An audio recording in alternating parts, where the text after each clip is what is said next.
Well, as accusers of convicted sex criminal Jeffrey Epstein stood shoulder to shoulder today in D.C. to tell the stories of being Mr. Epstein's victims, the House Oversight Committee released more than 33,000 pages of files that were related to President Trump's former associate.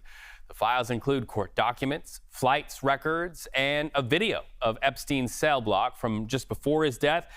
That includes the much talked about missing minute from earlier videos. So many of the documents were already in the public domain. So let's break this down. CBS News Justice correspondent Scott MacFarlane live for us now from Washington, D.C. Scott, is there anything in these pages that people didn't already know? Very, very little, Reed, was unknown prior to this release last night here in Washington.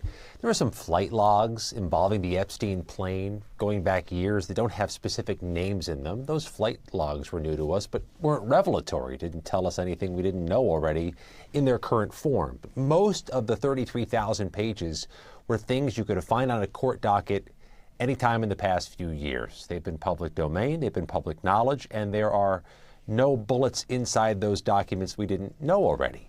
There's a different bucket of elements that were released last night in the form of videos.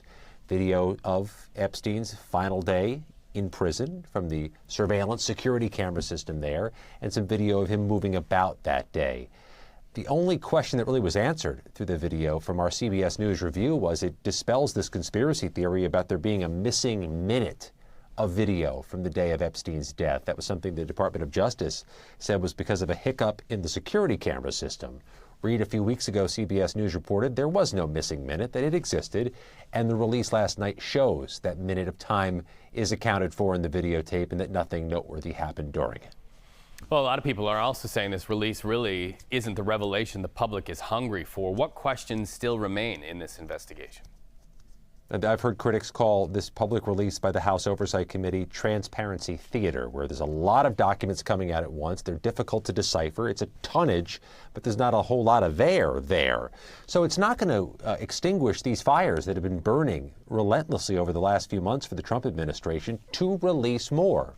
As you heard from that press conference today, the attorney for the survivors said the president campaigned on more transparency on the Epstein issue, but has not come through yet with a satisfactory amount of transparency for these survivors. And that really is what jumped out at me, Reed, from that hour-long news conference with survivors. They have many concerns, many things they want to be heard about, but they were synchronized in support of this congressional legislation, which would force the administration to release all of its Epstein records. They are putting some muscle behind this congressional effort, hoping to effect change. Scott MacFarlane, CBS News Justice correspondent. Always great to have you on top of these stories. Thank you so much.